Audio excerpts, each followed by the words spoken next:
Hey everyone, welcome to a new webinar in our UX webinar series. This is a special one though. My name is Jorge Simons. I'll be hosting today. We have two very important guests. One of them is Autumn. And the Uh-oh. Our video is frozen a little bit. Is there something wrong with the audio? Oh, there you go. Now you're back. It was frozen a little bit. Oh, I got froze. Okay. Nah, I'm sorry. Anyway, I was saying that this is a special webinar because we have two very important guests from Sabre. The webinar title is Empathy in Corporate UX. So before talking more about me and Nearsoft, I'd like you to introduce yourselves. Go ahead. Thank you so much. My name is Autumn Hood. I'm a designer at Sabre, where I work on corporate travel management software. And my name is Todd Lucky. I work with Autumn. I manage our user research team. So I help with our researchers in covering a variety of products at Sabre. Nice. Thank you for being here today and taking time to share all the knowledge you've acquired with us. Just like to mention that I'm part of a bigger team called the UX team at Neosoft. We're composed of copywriters, designers, UX researchers, developers, front-end developers, and such. And we're really happy for you to be here today. And we're just going to let you take it away. Go ahead. Okay, thanks. Let me go ahead and get into full screen mode and share my screen. There we go.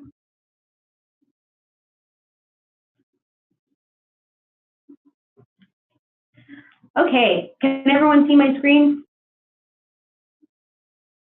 Okay, so what we're talking about today, we'll go a little bit over how Sabre does user experience and what that looks like day to day here in our process. But specifically, we're going to be talking about a research method that we use quite often called empathy mapping. So as we kind of already started to get into, we're Todd and Autumn. We work for the Travel Network business unit at Sabre that we'll get into in a minute. I am a designer. When I'm not working, I enjoy eating tacos. Since we do live in Texas, we have really good tacos. Going to the movies, kind of being outside, and I also love cats, and that's what the neon sign behind me in my photo is of a cat. Yeah, and as I mentioned, user research manager here. I've been doing user research for over 15 years now, worked at a variety of places, have a family with 2 kids and my wife, really just doing stuff outdoors and hanging out with them. So who is Sabre? So we are a travel technology company. Our headquarters are in Southlake, Texas. We do have offices all over the world. Some of our bigger offices internationally are in Krakow, Poland, Bangalore, India, Montevideo, we have an office in, and also just various offices across the United States as well. In terms of what our suite of products looks like, it's quite large. We have over 200 applications and sites that we produce. Anything else to add about Sabre? No. So the way Sabre sort of divides its lines of business are the air, hotel, and travel network industry. So when you think about who our air customers and suppliers are, mostly think about airlines, air suppliers, think about folks who might work at an airport or some other kind of air travel distribution center. For hotel, a lot of those customers and that traffic is going to be hotel chains, also travel agencies that work with hotels, but travel agencies are actually more probably familiar with our travel network business unit. The travel network is a little bit more varied in terms of its consumers and the people who work with our travel network business unit. But that's going to be travelers, travel agents, and corporations as well that manage their travel spend with some Sabre products. In terms of UX, we have a pretty big UX team, I would say, located at our headquarters in Southlake. We do have other UXers in our other branches as well, but here in our hub, we have about maybe between 40 and 50 designers, and around 7 to 8 researchers. And our team is, always kind of growing, but that's kind of where we're at now. This was us in the last World Usability Day, not this year, but the one before. A lot of our team, so the way our UX team will kind of work is we'll kind of be assigned, if you will, to a various products or maybe a couple different products. So out of this group of people, you might see 1 to 2 to 4 of them kind of working together on any individual product. So that's kind of the way we work at Sabre. So at Sabre, we have a design thinking process and try to really get all of our employees to adopt this design thinking model. So when we engage with a new product or in a new opportunity, we approach them with this process here, which is really to begin by framing the opportunity, which is really focusing on a certain product or business unit, identifying a specific issue or problem that we want to solve, and then discovering how we can measure that, whether it be through time, through a process, through revenue, but just how we're going to measure that. We then move into understanding our users, to really understanding their context, their environment, their situation, to really keep those users front of mind. Once we move through that phase, we will get into exploring ideas and really brainstorming on different solutions. From there, we'll get into more of a definition type phase where we're narrowing now. So if any of you are familiar with the Stanford design thinking and the double diamond process, you start narrow, expand as you're exploring ideas. Then as you get into the definition phase, you're narrowing again. And during that, you are prototyping and then testing. And so once you get to that phase, this becomes an iterative process. You're continually defining, reevaluating your products, prototyping, retesting, and revalidating with users. But today, we're really going to focus on a technique we use in the understand phase.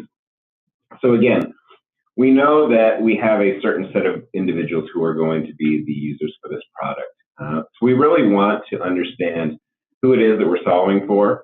We want to understand their motivations. We want to understand their habits, their environments. And we do this in a variety of ways. So through user interviews, ethnographic studies, contextual inquiry, task analysis, empathy mapping, and others. But obviously, based on the title of this talk, we're going to be focusing on empathy mapping. And so to get into empathy mapping as a method, we're going to start off by defining what empathy is and the way we might refer to empathy within the UX field.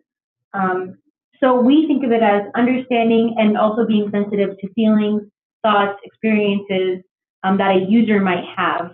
When we have this empathy and also this information that informs those various assets of our users and who they are, it unlocks a lot about these people. And at a high level, understanding them, all we really need, it's not really high tech. We just need paper, sticky notes, and a Sharpie.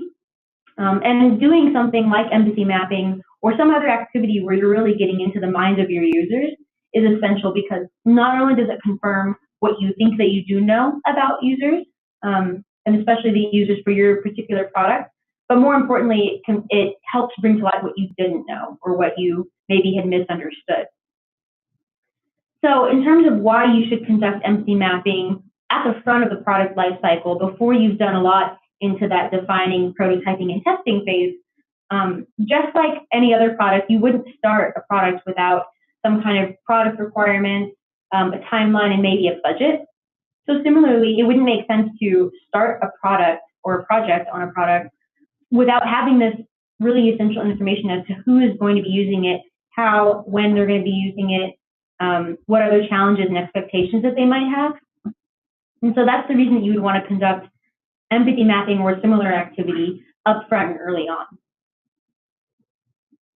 Yeah, so just to highlight here again, that understanding phase does happen right after you're really framing and understanding what that problem definition is that you're wanting to go after.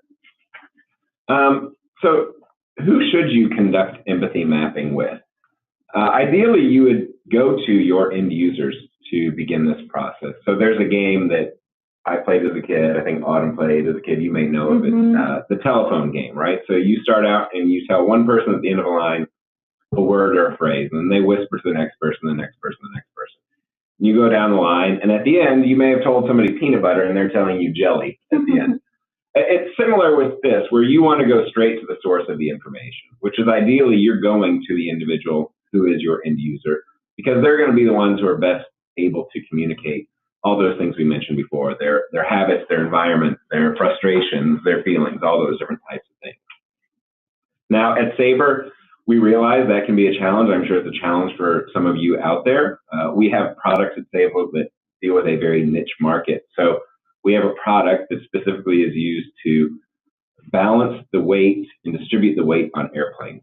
So if you think about the end user for that particular product, it's not somebody you can go to your traditional recruiting agency to find. So in a pinch, if you need to, stakeholders can fill this void and help conduct and do these sessions with you. So that might be sales accounts who have close contact with your customers. It could just be a product owner who's really been ingrained in the product and what it is.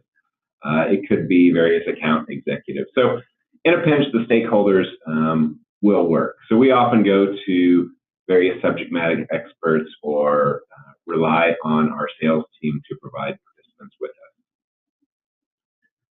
In terms of how many, we're all pretty familiar with usability testing. There's great articles that show, 5 to 6 people is the right number.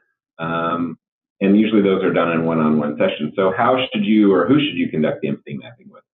Ideally, you would do it one-on-one or in very small groups of maybe 2 to 3 people. You should avoid doing larger groups. Oftentimes, some voices won't be heard, or there's just a lot of talking over other individuals, and it just isn't as productive. You can also get into side conversations. So one-on-one is good, or 2 to 3 small groups really works well. Yeah, I've seen big groups go on tangents before, and it can be hard to rein them in, especially if you're the sole facilitator. That power dynamic can get a little bit wacky if you have too many participants in the room.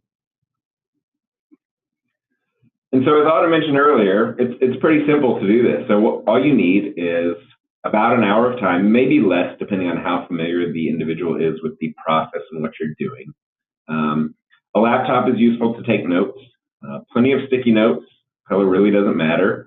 A printed canvas, and then some Sharpies or markers, not pens. And we'll go into more detail on this later, but using Sharpies and sticky notes really prevents people from writing long paragraphs about things. You want to keep the information they're writing on the sticky notes short and concise. Also, Sharpies, because they're so much more dense, when you've got multiple people working together, it's easier for everyone in the group to read what was written, just because the contrast will be a little bit higher. So I mentioned having a canvas. So there are a variety of canvases that are out there, and they're used for a variety of different purposes. There are different types of empathy maps that you can create. There's marketing empathy maps. There are UX empathy maps. But what you're looking at here is as close to the original as I've seen. And they kind of have these different quadrants or sections to them. And most often you will see these thinking and feeling, hearing, seeing, or saying. Now, these can be modified a bit, and we'll go through some different varieties. And over time, as people started using these, it kind of evolved and changed. So on the next one, you'll see, here you can see kind of in the middle in the head, there was the addition of pains and gains, which is a common one. At the top, you've got a spot for who are you empathizing with and what do they need. But again, you still see the hearing, the seeing, and the saying. There is a more traditional UX version of this. And so at the top, you'll notice that we have tasks now. So again, a lot of times in UX, you're very focused on task-based, usability testing is task-based, or you're doing task analysis. It's very focused on what is our user trying to do and trying to understand that. So there's a section here for tasks. And then feeling, so all that hearing, saying, seeing has really all kind of been dispersed and combined into the feelings on the left and the influences on the right. So that's where a lot of that content now goes. And then at the bottom, of course, we have those pain points and the overall goal. Yeah, so once you have your canvas that you've selected, we're going to kind of go into now the actual steps you can take to conducting your very own empathy mapping session. So first, you're going to need to sign people up for sessions. this kind of takes into account some of the earlier slides that we've already covered in terms of you want to try to access your actual users. If you're not quite sure how to do that, maybe start with your product team or your accounts or sales team.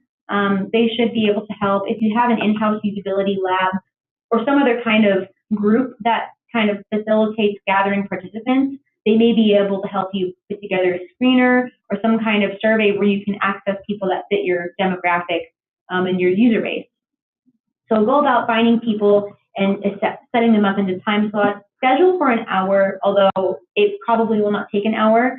Gather your supplies that we already mentioned. Most importantly, again, there will be sticky notes, Sharpies, and something to put them on, like the canvas that maybe has been printed out or drawn on a big piece of butcher paper or a flip chart or something like that.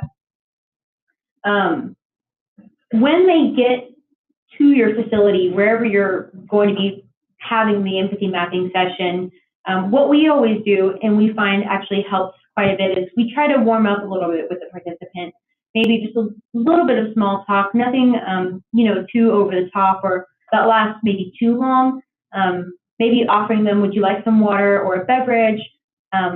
Doing so helps them, I think, not to feel so much like a lab rat, like they're just someone that we're having in and out and they're not unique, and, that their opinions and ideas aren't important to us. So we just do a little bit to try to help them feel comfortable and that we really value their time and what they're there to help us with. So after, you guys have done a little bit of talking and they're all comfortable and they're settled with everything they need, you want to kind of go over some introductory information, some things to include in these remarks that I would recommend having either printed out or up on your laptop somewhere where you can refer so that you don't forget anything.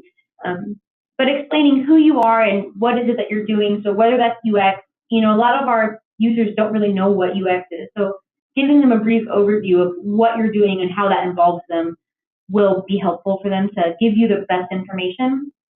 That kind of goes into why they're here. Why is their knowledge, special for what you're trying to do? Why do they have something valuable to you? Explain the empathy map and show them around on the empathy map. Show them just the different quadrants. Show them the supplies that they'll be using, that they are welcome to pick up and use at their kind of leisure. And then another thing, people are familiar with this idea of, you're coming in and you're giving feedback or you're giving information, and they may feel like a test subject. So it's really important to really make it emphatically clear that there are no wrong answers, that there's nothing that they can say that will go against your expectations or will be something that you won't like to hear. Additionally, kind of in that opening remark of who you are and what it is that you do, we try to make it very clear that we, distinguish between Todd. So if Todd is doing the research, which he's done oftentimes on our product, he'll make it clear that he is performing some research activities and that he wasn't involved in designing the activity. So there's nothing that these users can say that can hurt his feelings. And even if that's not true and you are the designer and you are having to facilitate also this empathy map on an existing product or something like that, just make it clear that there's nothing they can do to kind of hurt your feelings and that any critique or any information is welcome. And then just kind of demonstrate with an idea on a sticky and just, show them how to write it down, say it out loud, and place it on the canvas. So speaking of talking out loud, so this is really helpful for a couple of different reasons. If you ask them to talk out loud, usually they'll give you a little bit more information than is written on the sticky note, and that gives you a chance to clarify and just really make sure that you know what they're talking about. And as you're taking your notes on your laptop, you can just kind of jot down that additional information that they might be saying verbally that may not be on that sticky note. Also, if you're doing this with a small group of 2 to 3 people, when one person says an idea out loud, it will often kind of spur an additional thought in the other participants. So it kind of helps keep that momentum going and helps keep the ideas flowing. Also, it can be common that they will focus in just because, people can become very, focused into the things that they're doing. So they may be looking at one area of the canvas and really filling it up with a lot of sticky notes. You might find that they do that a lot with pain points. But ask them if they are doing something, if they're kind of congregating a little bit too much into one area, to take a step back and this is really great information. Let's make sure we touch on all areas so that we can, use this feedback the best way we can. They may get stuck. I know they're not there for very long, and it may actually feel like it's flying by really quickly, but there may be moments where they feel like they've run out of ideas, but they haven't. So you can actually help them think of those additional ideas that may be trapped a little bit in their mind by asking them certain questions. These are some examples. There's lots of examples that you could find in terms of how do you get people thinking again. You could ask them questions specifically directed to like the quadrants on the canvas, or you could just ask them about their day, ask them about the tasks that they do, people that they work with, anything that'll kind of get them talking a little bit more again. So when you're getting close to the end, you're going to want them to start to wrap up so that they don't feel unfinished and that they have a little bit of closure with their tasks. A lot of people will get very, very involved and engaged in this activity, so you want them to kind of tailor off of it, and also give them an opportunity to just, if there's anything else that they would like for you to know, that now is their chance to explain that or tell you. Maybe something not directly related to the empathy map, but something that they would like to kind of get off their chest. And then finally, again, the same way that you greeted them and walked them to wherever it is that you were conducting the session, you would thank them for their time and kind of engage in, again, light small talk as you walk them out the door. So we talked earlier about sometimes finding people can be challenging. You may have a segment of users who are in very dispersed locations. They're not able to come to you. So one of the things that we've done before is done remote empathy mapping. We use a tool called Mural. There are other tools out there, and basically you can go in and allow people through WebEx or just through this tool Mural to go in, create a template for an empathy map. They actually have them available already, pre-made. But then you can have multiple people. And as you saw in the video, there are multiple people interacting with the canvas at the same time. So you see Dana and I think David is the other individual. So they can interact there real time in doing this. So that's one tool. So that just requires Mural or some other tool that allows you to do sticky notes, and then WebEx or GoToMeeting or something to that effect. Another thing that we have done recently that was kind of interesting was we had a large conference with a bunch of people, and we weren't going to be able to take them off into rooms and conduct the empathy mapping, just given the amount of time that was going to be required for that conference. So we printed off a bunch of 8.5 by 11-inch canvases with some instructions attached to them, asked everybody to go home in the evening, fill them out, and then bring it back to us for a chance to enter into a raffle and win a prize. It actually worked really well. There was a good response to it. And so that was just another creative solution that we had to access these individuals. Yeah. So you've got this digital or this physical canvas, and it has a bunch of sticky notes on it and notes, and you've also got your notes that you've been taking throughout the process. So the question might be, well, what do I do with all this now? It's so much data, and how am I going to make this valuable for me and the people I work with? Well, your first step would be, for every person who is part of the same user group, go ahead and aggregate all that data. At this point, it's really not necessary to keep it separate. So if you have, for example, 5 flight attendants coming in to do empathy mapping, they would be a part of the same user group, and you can kind of just combine all of their sticky notes and kind of all of their commentary separated by buckets that they, put them in on that empathy map, and just combine them into one spreadsheet or one Word doc or somewhere where it's going to be easy for you to track it all. If you'll notice on this spreadsheet at the bottom, you see different tabs for the different user groups that has conducted the empathy mapping. So an Excel worksheet actually works very well. Also, because of things like Google Drive and SharePoint, you can have kind of real-time online collaboration of Excel spreadsheets. So this is definitely a good way to do this. While it's a good way to combine the data and store it somewhere, it doesn't actually make it that easy to analyze and really understand, it doesn't really make it easy to see trends because it is just a bunch of words and text. So while this is helpful for you, if you're going to be kind of communicating any of this information to an outside audience, like say your product team, the other UX teammates that you might work with, anyone else, the users themselves, if you're going to be sharing any of this information with them, you want to make sure that all of that data you have in that spreadsheet can be conveyed meaningfully.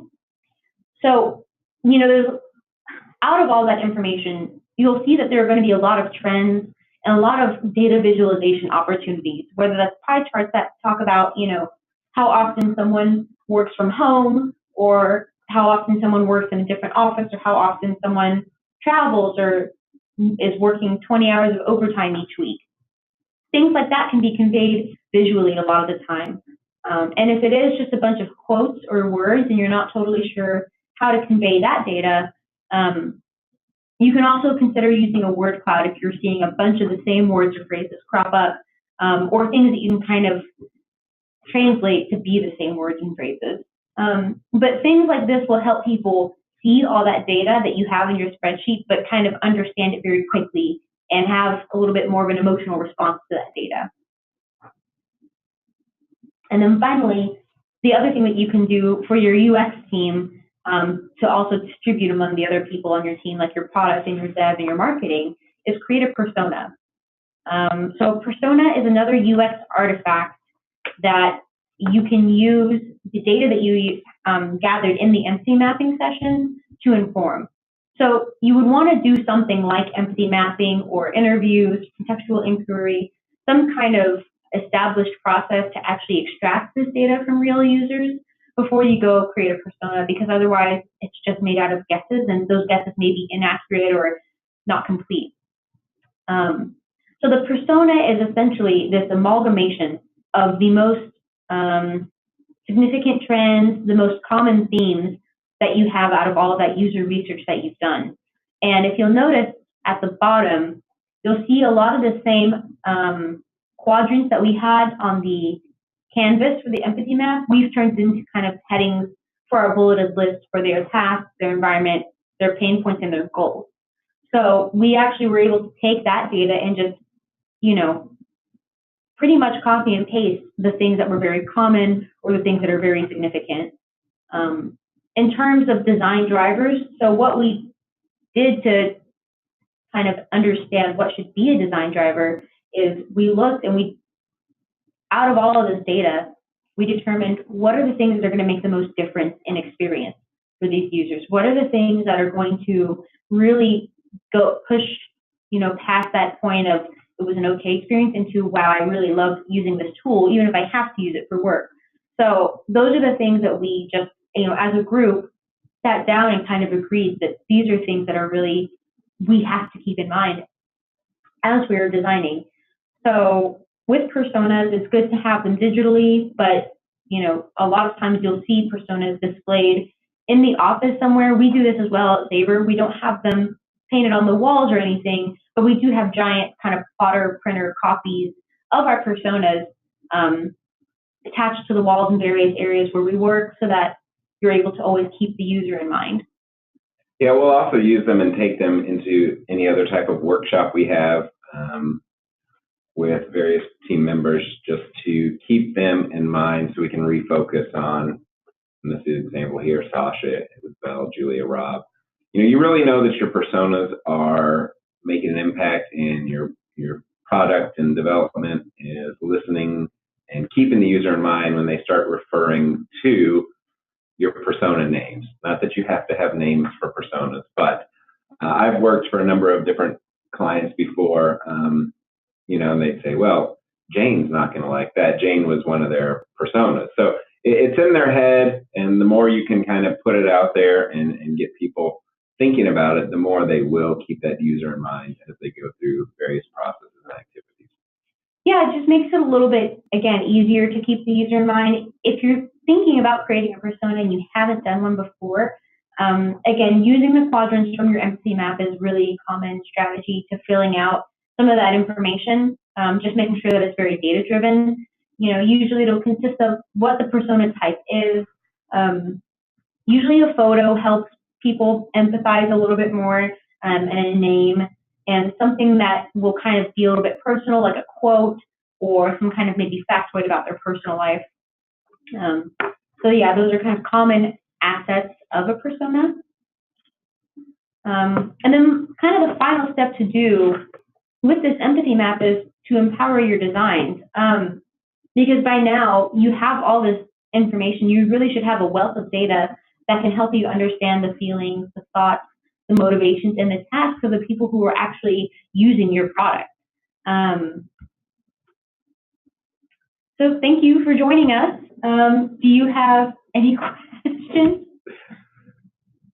Jorge had a couple questions, but it looks like Grace is gone, but I'll answer them for Jorge anyway. It should last about an hour. It can be done in less. Again, if you're dealing with stakeholders, you don't have to do as much of the small talk up front and explain the process to them. Chances are they've done it with you before, they're familiar. In terms of the uses with stakeholders, the use is the same. You're still trying to get information on who your users are. You're just accessing it from a different source. So it's not the direct source of information. Instead, it's going to individuals who are very familiar with these individuals and have, they're basically subject matter experts. So they can then gather and help you with that information if you don't have the actual end users. Do you guys have any other questions for us? There's a second question here. It says, what should be the duration for running the 9-step session? Yeah, and it should take about an hour. If you block an hour, that would be plenty of time. Okay, that seems that's all we have as far as questions. I'm sorry I didn't get to ask the first one, but my connection was a bit unstable. So all that's left for me to do is thank you a lot for your time. It was really a very cool webinar. What I'd like to invite people is, if you have further questions, we can email them to Todd or Autumn. So feel free to send us a line. And please keep track of the UX webinars. We'll be taking a break on December, but we'll be back in January. And that's basically it. Thank you and have a nice day.